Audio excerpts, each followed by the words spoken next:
అందరికి నమస్కారం. నేను శిరీష. ఈరోజు మనతో పాటు ఉన్నారు ప్రముఖ ఆధ్యాత్మికవేత్త, జ్యోతిష పండితులు బ్రహ్మశ్రీ నందిబట్ల శ్రీహరి శర్మ గారు. గురుగారితో మాట్లాడదాం.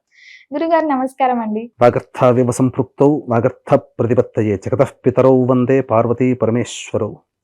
ఆదిత్యాయ చ సోమాయ మంగళాయ బుధాయ చ గురుశుక్ర శనిభ్యశ్చ రాహవే కేతవే నమః. శృంగేరి జగద్గురు పీఠాధిపతులకి, కంచి పీఠాధిపతులకి నమస్కారములు తెలియజేసుకుంటూ కార్యక్రమాన్ని ప్రారంభిద్దాం. గురుగారు, ఈ 2025 చూస్తుండగానే అరిగిపోయింది. సో 2026 ఆంగ్ల నూతన సంవత్సరానికి వచ్చేసాం. ప్రతి ఒక్కరికి ఉంటుంది, మరి రాశి వారికి ఎలా ఉంటుంది ఈ సంవత్సరం అంతా, ఇలాంటి జాగ్రత్తలు తీసుకోవాలని. సో ముఖ్యంగా చూసుకుంటే వృశ్చిక రాశి వారికి ఈ సంవత్సరం ఎలా ఉండబోతుంది అంటారు? ఎలాంటి జాగ్రత్తలు తీసుకోవచ్చు అంటారు? 2026 సంవత్సరంలో జనవరి నుంచి డిసెంబర్ వరకు వృశ్చిక రాశిలో జన్మించినటువంటి వారికి ఏ విధంగా ఉండబోతుందో తెలుసుకునే ప్రయత్నం చేద్దాం. సాధారణంగా ఈ యొక్క వృశ్చిక రాశిలో జన్మించినటువంటి వారికి గురువు అష్టమ రాశిలో సంచారం చేస్తున్నాడు. కానీ మార్చి 14వ తారీఖు వరకు వక్రీకరించినటువంటి ప్రభావం చేత సప్తమ భావ ఫలితాన్ని కూడా అందివ్వబోతాడు. అయితే గురువు చాలా ప్రధానమైనటువంటి కీలక పాత్ర ఈ యొక్క వృశ్చిక రాశిలో జన్మించినటువంటి వారికి. మార్చి 14 నుంచి జూన్ 1వ తారీఖు వరకు అష్టమ స్థానంలో స్థితి పొంది ఉంటాడు. ఈ కారణం వలన ప్రధానంగా ఈ సమయంలో మార్చి 15 నుంచి మే వరకు కూడా జాగ్రత్తలు పాటించాలి. అంటే ఒక 2.5 నెలలు. మొదటి 2.5 నెలలు అనగా జనవరి నుంచి మార్చి 14 వరకు యోగకాలమే. ఒకవైపు నష్టం అనేటువంటిది, అంటే ఆర్థిక పరంగా కావచ్చు, చేసే ప్రయత్నంలో విఫలం కావచ్చు, ఇలా కొన్ని నష్టాలు ఉన్నప్పటికీ కూడా మొదటి 2.5 నెలలు అనుకూలంగా వాతావరణం ఉంటుంది. గుర్తుపెట్టుకోండి, దైవానుగ్రహాన్ని ఈ మొదటి 2 నెలల్లో వృశ్చిక రాశిలో జన్మించిన వాళ్ళు పొందే ప్రయత్నం చేయాలి.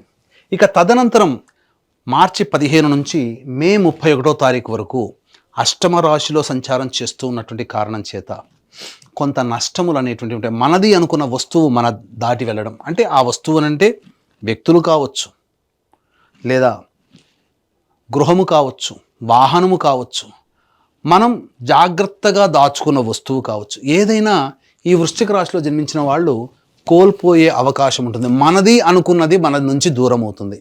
కాబట్టి జాగ్రత్తలు పాటించండి. అప్రమత్తతతో ఈ మార్చి 15 నుంచి మే 31వ తారీఖు వరకు ఉండాలి. ఇక ఆ తదనంతరం జూన్ 1వ తారీఖు నుంచి, గుర్తుపెట్టుకోండి, జూన్ 1వ తారీఖు నుంచి డిసెంబర్ వరకు సంపూర్ణమైనటువంటి యోగాన్ని ఈ వృశ్చిక రాశి వారికి గురువు సంపూర్ణ మద్దతు తెలియజేస్తున్నాడు. అంటే మొదటి 5 నెలలు మాత్రమే సాధారణంగా ఉంటూ తర్వాత 7 నెలలు సంపూర్ణమైనటువంటి విజయ యాత్ర ఈ వృశ్చిక రాశి వారికి గురువు అనుకూలంగా ఇవ్వబోతున్నాడు. ఇక శనిగ్రహ సంచార ప్రభావం గనక చూసుకుంటే జూలై 26 వరకు ఇక్కడ గమ్మత్తు చూడండి. మనకు గ్రహాలు, ఒక గ్రహము యోగించే స్థితి ఉంటే ఇంకొక గ్రహము అవయోగించే స్థితి. గురువు మొదటి 5 నెలల వరకు సాధారణ ఫలితాలు ఇస్తే, ఇక్కడ శని భగవానుడు మొదటి 6 నెలలు ఏదైతే ఉందో అది ఒక పరీక్షా కాలంగానే ఇస్తాడు. అంటే సాధారణం కంటే కాస్త శుభమైనటువంటి ఫలితాలే ఈ శని ప్రభావంలో కలుగుతుంది. కానీ జూలై 26 నుంచి డిసెంబర్ 10వ తారీఖు వరకు ఈ శని చతుర్థ స్థాన సంచార ప్రభావాన్ని కూడా ఇస్తుంది. ఎందుకంటే వక్రీకరించి ఉంటాడు ఆ సమయంలో. ఈ సమయంలో వృశ్చిక రాశిలో జన్మించినటువంటి వాడికి ప్రధానంగా ఎదురు దెబ్బలు చాలా ఉంటాయి. కానీ ఎంత ఎదురు దెబ్బలు ఉన్నప్పటికీ కూడా ఈ గురువు అనేటువంటి గురువు నవమ రాశి, దశమ రాశి సంచార ప్రభావము చేత జూన్ 1వ తారీఖు నుంచి కాచుకుంటాడు. ఇక్కడ వచ్చేటువంటి ఇబ్బందుల్ని గురువు కాచుకుంటాడు. ఇది వృశ్చిక రాశి వారికి జరిగే యోగము అని చెప్పవచ్చు. మొదటి 5 నెలల్లో గురువు అనుకూలంగా లేకపోయినా శని కొంతవరకు ప్రయత్నం చేసి నిజాయితీని, కష్టాన్ని నమ్ముకుంటే శని ఫలితాన్ని ఇస్తాడు. కానీ ఎప్పుడైతే అర్ధాష్టమ శని దోష ప్రభావము, అర్ధాష్టమ స్థానంలో రాహు ప్రభావం, పాపగ్రహ ప్రభావం వెరసి ఉన్నప్పుడు ఇక్కడ గురువు కాపాడుతున్నాడు. వృశ్చిక రాశి వారికి అద్భుతంగా బ్యాలెన్స్ అవుతుంది. ఇది కదా ఈ వృశ్చిక రాశి వారు ఈ 2026 సంవత్సరంలో చేసుకున్న అదృష్టము అని అప్పుడు మీరు తెలుసుకుంటారు. సమస్యలు మీద పడతాయి, ఆ సమస్యల నుంచి బయటపడే మార్గం కూడా మీకు తెలుస్తుంది. ఆ తెలిసిన మార్గాన్ని మీరు పట్టుకొని ప్రయత్నం చేస్తే ఈ యోగం ఏంటనేది అప్పుడు మీరు గమనిస్తారు. కాబట్టి అది ఒక రకంగా యోగం అనే చెప్పవచ్చు. ఇక కేతుగ్రహ ప్రభావము వెరసి కొంత ఇబ్బందులు అనేటువంటివి కలుగుతాయి. అంటే ఏం జరుగుతుంది, ప్రతి ప్రయత్నంలో కొంతవరకే ప్రయత్నం చేయడం, తర్వాత దూరం జరగడం, ఇలా జరుగుతుంది. అంటే jack of all but master in none అన్నట్టుగా అన్నిట్లో కొద్ది కొద్ది పనులు మాత్రమే చేస్తారు. కాబట్టి ఇక్కడ ఈ కేతు ఇచ్చే అవయోగాన్ని మీరు యోగంగా మార్చుకోవాలంటే పోరాడే ప్రయత్నాన్ని మీరు చెయ్యాలి. అప్పుడే ఈ కేతు వల్ల వచ్చే దుష్ఫలితాలు తొలగిపోతాయి. ఇది ఈ వృశ్చిక రాశి వారు గమనించాల్సినటువంటిది. అయితే ప్రధానంగా ఈ విద్యార్థులకి మొదటి 2.5 నెలలు మార్చి 14 ఏదైతే ఉందో కష్టపడితే ఫలితం ఉంటుంది. అంటే అదంతా పరీక్షా కాలమే కదా, మార్చి ఏప్రిల్ నెల అందరికీ కూడా. కాబట్టి ఈ గురువు అష్టమ స్థానంలో ఉన్నప్పటికీ కూడా వక్రీకరించినటువంటి ప్రయత్నం చేత కష్టపడిన దానికి ఫలితం ఇస్తాడు. కానీ అసలు పరీక్ష విద్యార్థులకి ఏప్రిల్ నుంచి మే వరకు ఉంటుంది. ఈ మధ్య కాలంలోనే పోటీ పరీక్షలు ఉంటాయి, అది గుర్తుపెట్టుకోండి. కాబట్టి ఇక్కడ మీరు శని యొక్క ప్రభావాన్ని మీరు గుర్తించాలి. శని ఫలితం ఇవ్వడానికి రెడీగా ఉన్నాడు, కానీ శని ఏం చేస్తాడు, శాసిస్తాడు. కష్టపడి పని చేయి, చదువు, కష్టం తప్ప వేరే మార్గం లేదంటాడు. ఆ విధానాన్ని విద్యార్థులు అలవర్చుకుంటే ఈ గురువు ఇచ్చేటువంటి నెగిటివ్ ఎఫెక్ట్ని శని మాఫీ చేస్తాడు. అందుకనే మొదటి 5 నెలల పాటు విద్యార్థులు కష్టపడడమే నేర్చుకోండి. ఆ 5 నెలల పాటు కష్టపడ్డ ఫలితాన్ని గురువు మీకు యోగాన్ని ఇవ్వబోతున్నాడు, అది తెలుసుకోండి. కాబట్టి మీ కష్టాన్ని మీరు నమ్ముకోండి, అది మీకు విజయాన్ని తెలియజేస్తుంది. ఇది విద్యార్థులకి చెప్పేటువంటిది. ఇక ఉద్యోగం గురించి అని అంటారా, ముందు తెలియచేసుకుందాం, ఎందుకంటే దానికి సవివరమైనటువంటి వివరణ ఇవ్వాల్సి వస్తుంది. కాబట్టి ఇక వివాహ ప్రయత్నాల్లో మీకు చూసుకున్నట్లయితే జూన్ 1వ తారీఖు నుంచి తర్వాత ఆ 7 నెలల్లో వివాహితులు అవుతారు. అవివాహితులకి వివాహము జరిగి తీరుతుంది, అందులో సందేహమే లేదు. రాసి పెట్టుకోండి, మీకు ఖచ్చితంగా మీరు ప్రయత్నం చేస్తే వివాహం జరిగి తీరుతుంది జూన్ తర్వాత నుంచి, జూన్ నుంచి అని చెప్పవచ్చు. ఇక దాంపత్యము, ఇక్కడ దాంపత్యము అనేటువంటిది కనుక చూసుకున్నట్లయితే ఈ యొక్క వృశ్చిక రాశి వారికి జూలై నెల వరకు కూడా కాస్త ఆటంకాలు ఉంటాయి. దాంపత్య విషయంలో ఇటు గురువు కూడా అనుకూలంగా లేడు, శని కూడా అనుకూలంగా లేని కారణం చేత కొంత పొరపచ్చాలు వచ్చే అవకాశం ఉంటుంది. కాబట్టి వ్యాపారం భాగస్వాముల మధ్య కానీ జీవిత భాగస్వాములతో కానీ సంయమనం పాటించండి, లౌక్యాన్ని వ్యవహరించండి, ఎక్కువగా వాగ్వివాదాలకి చోటు ఇవ్వకండి మొదటి 6 నెలలు. తదనంతరం అన్ని సర్దుబాటు చేసుకుంటాయని చెప్పవచ్చు. ఇక ఆరోగ్యపరంగా చూసుకున్నట్లయితే ప్రధానంగా ఈ యొక్క వృశ్చిక రాశిలో జన్మించినటువంటి వారు ఫుడ్ కంట్రోల్ అనేటువంటిది పెట్టుకోవాలి, డైట్ కంట్రోల్. దీని వలన సమస్యలు అధికంగా వస్తాయి. ఎందుకంటే అకాల భోజనము, తినకూడని పదార్థాలు తినడం, ఇవన్నీ కూడా మీకు ఎసిడిటీ, గ్యాస్ట్రిక్ ట్రబుల్ లాంటివి, అలాగే జీర్ణం కాకపోవడము, షుగర్ వ్యాధి లాంటి వాటి రావడము, అలాగే కొన్ని దీర్ఘకాలిక వ్యాధుల బారిన పడడం అనేటువంటిది సమస్యలు, గౌట్ సమస్యలు అని అంటారు కదా, అవి వచ్చే అవకాశాలు ఉంటాయి. కాబట్టి డైట్ కంట్రోల్ అనేటువంటిది పెట్టుకోండి, ఆరోగ్యపరంగా సంపూర్ణంగా యోగదాయకంగా ఉంటుంది అని చెప్పవచ్చు. ఇక్కడ ప్రధానంగా ఈ యొక్క సంబంధించినటువంటి దాంపత్యము యోగదాయకంగా మీకు జూలై మంత్ నుంచి ఉంటుందని చెప్పాం కదా.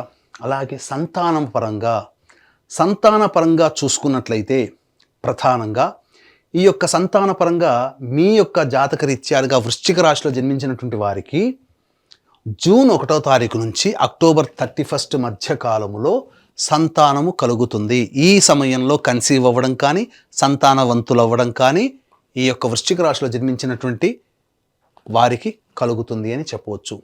దైవానుగ్రహం వల్ల మంచి సంతానము కలుగుతుంది, అందులో మీ అభీష్ట సిద్ధి సంతానం కలుగుతుంది, అది ముఖ్యం ఇక్కడ. ఇక విదేశీయానము అనేటువంటి ప్రయత్నం కనుక చూసుకున్నట్లయితే ప్రధానంగా ఈ సంబంధించినటువంటి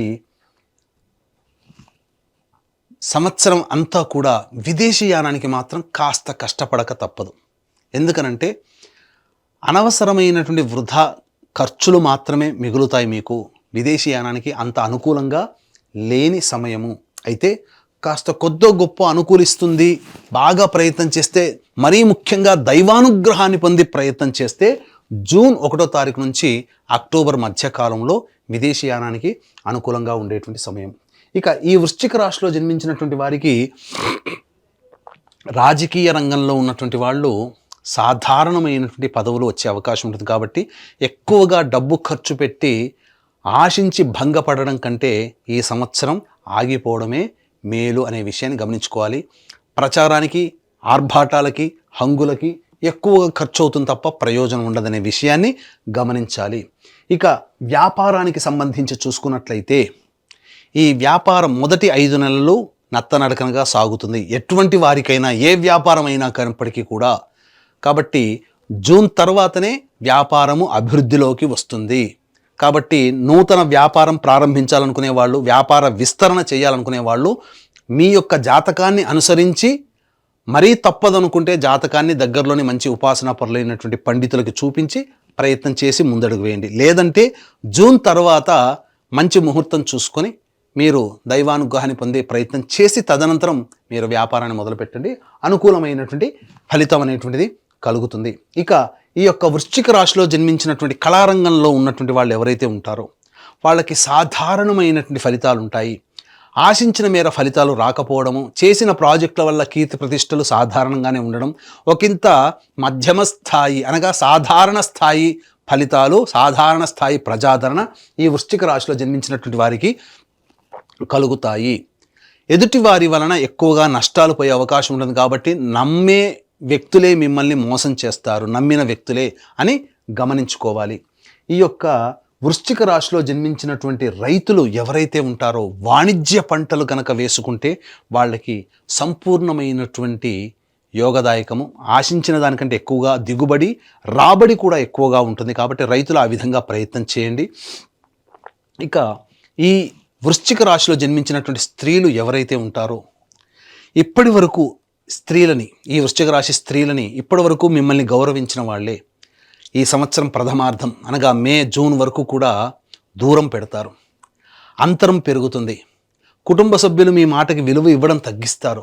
తద్వారా ఒకంత అసహనానికి గురయ్యే అవకాశం ఉంటుంది. నమ్మిన వాళ్ళే మోసం చేస్తారు. డబ్బులు మాత్రం ఎవరికి కూడా పొరపాటున కూడా అప్పుగా ఇవ్వకండి, అది మీ చేతికి తిరిగి రాదు అనే విషయాన్ని గమనించుకొని ఇవ్వండి ఇస్తే గనక. ఇక అవివాహితులకి వివాహం జరుగుతుంది, సంతానవంతులు అవుతారు, అన్ని విధాలుగా బాగుంటుంది. మీ కష్టాన్ని మీరు నమ్ముకోండి, అన్ని విధాలుగా మీకు మంచి చేస్తుంది. అంతే తప్ప మీరు అత్యాశకు పోయారంటే నిండా మునిగిపోతారు ఈ రాశిలో జన్మించిన స్త్రీలు అనేటువంటి విషయాన్ని గమనించుకోవాలి. ఇక ఉద్యోగస్తులకి అయితే సాధారణమైనటువంటి ఫలితాలే ఉంటాయి. వ్యాపార రంగంలో ఉన్నటువంటి వాళ్ళు పెట్టుబడిలో పెట్టకపోవడమే చాలా మంచిది. ఉన్న వ్యాపారాన్నే మీరు కొనసాగితే ఈ వృశ్చిక రాశి స్త్రీలు మంచి ఫలితాలు పొందుతారు అని చెప్పవచ్చు. ఇక గమనించుకున్నట్లయితే ప్రధానంగా ఉద్యోగ సంబంధమైనటువంటి విషయాలు ఈ వృశ్చిక రాశి వారికి ఏ విధంగా ఉండబోతుంది అనే విషయాన్ని మనం తెలుసుకుందాం. వీక్షించేటువంటి ప్రేక్షకులు కూడా ఇప్పుడు చెప్పినటువంటి సమస్యల కంటే ఇంకా ఎక్కువగా మీరు సమస్యలు ఎదుర్కొంటున్నట్లయితే మీ యొక్క జన్మజాతకంలో నడుస్తున్నటువంటి గ్రహ దశాంతర దశల యొక్క ప్రభావాలు కావున దగ్గరలోని మంచి ఉపాసనా పరులైనటువంటి జ్యోతిష్యులను సంప్రదించి వారి సలహాలు, సూచనలు కనుక పాటించినట్లయితే మరింత మెరుగైనటువంటి జీవితాన్ని పొందుతారని చెప్పవచ్చు. అంతేకాకుండా ఈ యొక్క వృశ్చిక రాశి వారికి ఎన్ని ప్రయత్నాలు చేసినా దైవానుగ్రహం ఉంటేనే ఆ ప్రయత్నాల్లో అభివృద్ధి, విజయాన్ని పొందుతారు. కాబట్టి ఇట్టి దైవానుగ్రహం అందరికీ అందించాలనేటువంటి ఒక సదుద్దేశంతో మన పీఠం ఆధ్వర్యంలో ఈ 2026 సంవత్సరం మొత్తం కూడా ప్రతి నెల ఒక పుణ్యక్షేత్రంలో ఒక పర్వదినం రోజున మీ జాతకరీత్యా కలుగు అన్ని రకాల సమస్యల నివారణకి సర్వదోష నివారణ పూజలు, హోమాలు అంటే ఆరోగ్యానికి మృత్యుంజయ హోమం, ఉద్యోగానికి పురుష సూక్త విధానంగా హోమం, శత్రుబాధ, న్యాయ సమస్యలకి, నరఘోషకి సుదర్శన మూలమంత్ర హోమం, వివాహం కాని వాళ్ళకి హోమాలు, దాంపత్య సమస్యలు, ఆర్థికపరమైన సమస్యలకి లక్ష్మీ మూలమంత్ర సంప్రీతి లక్ష్మీ సూక్త హోమం, ఇలా 21 హోమాది కార్యక్రమాలు మీ గోతనామాదులతో జరిపించి ఒక రక్షణ కవచాన్ని మీకు అందజేయడం జరుగుతుంది. వీడియోలు కూడా మీకు పంపించడం జరుగుతుంది. అవకాశం ఉన్న వాళ్ళు స్క్రీన్పై కనిపిస్తున్నటువంటి నెంబర్లకి కాంటాక్ట్ చేసి మీ వివరాలు తెలుసుకోవచ్చు, మీ వివరాలు నమోదు చేసుకోవచ్చు. ఇక ఉద్యోగ సంబంధముగా ఈ యొక్క వృశ్చిక రాశిలో జన్మించినటువంటి వారికి ఎప్పుడు బాగుంటుంది, నిరుద్యోగస్తులు కొత్త ఉద్యోగం ఎప్పుడు వెతుక్కోవాలి, ఆల్రెడీ ఉద్యోగం చేస్తున్న వాళ్ళకి ఆ సంస్థలోనే అభివృద్ధి ఎప్పుడు ఉంటుంది, లేదా వేరే సంస్థల్లో ఉద్యోగం పొందాలంటే ఏ సమయంలో ప్రయత్నం చేయాలి అనే విషయాల గురించి క్లుప్తంగా తెలియజేసుకుందాం. జనవరి 14 నుంచి ఫిబ్రవరి 12వ తారీఖు వరకు మంచి సమయం, ఆ సమయంలో ప్రయత్నం చేయండి. అలాగే ఏప్రిల్ 14 నుంచి మే 14వ తారీఖు వరకు సంపూర్ణముగా అనుకూలంగా ఉండేటువంటి సమయం, ఆ సమయంలో మీరు ప్రయత్నం చేయండి. అంతేకాకుండా జూలై 16 నుంచి సెప్టెంబర్ 16వ తారీఖు మధ్యకాలము చాలా అనుకూలంగా ఉంటుంది. జనవరి 14 నుంచి ఫిబ్రవరి 13, అలాగే ఏప్రిల్ 14 నుంచి మే 14 మరియు జూలై 16 నుంచి సెప్టెంబర్ 16, ఈ సమయంలోనే నిరుద్యోగస్తులకి ఉద్యోగం లభించడం, ఆల్రెడీ ఉద్యోగం చేస్తున్న వాళ్ళకి మంచి సంస్థల్లో ఉద్యోగం రావడం కానీ, ఉన్న సంస్థల్లో అభివృద్ధి కానీ ప్రమోషన్ కానీ రావడం జరుగుతుంది. మిగతా సమయాల్లో ప్రయత్నం చేయకండి, ఉన్న సంస్థల్లోనే ప్రయత్నం చేసుకోండి, ఉద్యోగం చేసుకోండి. వేరే చోటుకి వెళ్ళి భంగపాటు పడక తప్పదు మిగతా సమయాలలో. ఇక ఈ యొక్క వృశ్చిక రాశిలో జన్మించినటువంటి వారికి గురువు ఎలాగో మొదటి మార్చి నెల వరకు అనుకూలంగా లేడని చెప్పుకున్నాం కదా, మిగతా రాశ్యాధిపతి అయిన కుజుడు కూడా అనుకూలంగా లేడు. అర్ధాష్టమ కుజ ప్రభావం వలన అకాలమైనటువంటి విరోధాలు బంధుమిత్రులతో, అలాగే ఈ సంబంధించినటువంటి వాహన ప్రమాదాలు చోటు చేసుకునే అవకాశం కూడా ఈ యొక్క మార్చి నెల వరకు ఉంటుంది. ఇక ఏప్రిల్ నెల మాసంలో ఆలోచించిన పనులు నత్తనడకన సాగుతాయి. దీనికి తగ్గట్టుగా గురువు కూడా అష్టమ స్థానంలోనే ఉంటాడు. మే మంత్ మాత్రం అన్ని విధాలుగా శత్రువులపై విజయాన్ని పొందుతారు. మే 1వ తారీఖు నుంచి జూన్ 19వ తారీఖు వరకు, జూన్ 19 నుంచి ఆగస్టు 1 వరకు దాంపత్య సమస్యలు, వ్యాపార భాగస్వాముల మధ్య సమస్యలు, లేదా ఎవరితో కలిసి పనిచేసినా వాళ్ళతో సమస్యలు. ఈ ఆగస్టు 2 నుంచి సెప్టెంబర్ 17వ తారీఖు మధ్యకాలం మాత్రం అనారోగ్య సూచనలు, వైద్యుని సంప్రదించడం, శస్త్రచికిత్సలు జరగడం జరుగుతుంది. ఇక సెప్టెంబర్ 18వ తారీఖు నుంచి నవంబర్ 11వ తారీఖు వరకు న్యాయపరమైనటువంటి సంబంధాలు, ఇబ్బందులు ఎదుర్కోక తప్పదు. ప్రభుత్వం పరంగా పన్నులు చెల్లించాల్సినటువంటి పరిస్థితి. నవంబర్ 12 నుంచి డిసెంబర్ వరకు కూడా కోపతాపాలు ఎక్కువగా ఉంటాయి. ఇతరుల మీద ఆగ్రహము, అసహనం ఎక్కువగా ఉండడం వల్ల సమస్యలు కొని తెచ్చుకుంటారు అని చెప్పవచ్చు. ఏతావాతా చెప్పొచ్చేది ఏమిటంటే, ఈ యొక్క వృశ్చిక రాశిలో జన్మించినటువంటి వారు ప్రధానంగా సమస్యల వలయం అనేటువంటిది ఉంటుంది. సాధారణమైనటువంటి ఫలితాలే ఉంటాయి, మిశ్రమ ఫలితాలు పొందుతారు. కాబట్టి ఈ చెప్పినటువంటి సమస్యల పరిష్కారం కోసం ప్రతిరోజు కూడా హనుమాన్ చాలీసా రోజుకి 5 సార్లు పఠించడం, అలాగే కాలభైరవాష్టక పారాయణం రోజుకి 3 సార్లు పఠించడం చేయాలి. ఇవి సాధారణంగా మీ దైనందిన జీవితంలో వచ్చే సమస్యలు. ఇక సమస్యలు అధికంగా ఉన్నాయంటే ఎలాగో మన పీఠం ఆధ్వర్యంలో జరిగే సర్వదోష నివారణ పూజల హోమాల్లో మీరు పాల్గొనే ప్రయత్నం చేయండి. మరియు మీకు మంచి మంచి విషయాలు మేము తొందరగా మీ దగ్గరికి రావాలన్నా మనం ప్రారంభించినటువంటి సంకల్ప మందిర్ అనేటువంటి ఫేస్బుక్, యూట్యూబ్, ఇన్స్టా మీరు ఫాలో అయ్యే ప్రయత్నం చేయండి. మంచి మంచి విషయాలు మీకు అతి త్వరగా మీకు అందుబాటులో ఉంటాయని చెప్పవచ్చు. గురుగారు, మొత్తం మీద ఈ వృశ్చిక రాశి వారికి 2026 సంవత్సరం ఎలా ఉండబోతుంది, ఎలాంటి జాగ్రత్తలు తీసుకోవాలో తెలియజేసినందుకు ధన్యవాదాలండి. ఈ వీడియో కనుక మీకు నచ్చినట్లయితే లైక్ చేయండి, షేర్ చేయండి, సబ్స్క్రైబ్ చేయండి. మీ విలువైన కామెంట్ని పొందుపరచండి. సర్వం శ్రీ ఉమామహేశ్వర పరబ్రహ్మార్పణమస్తు.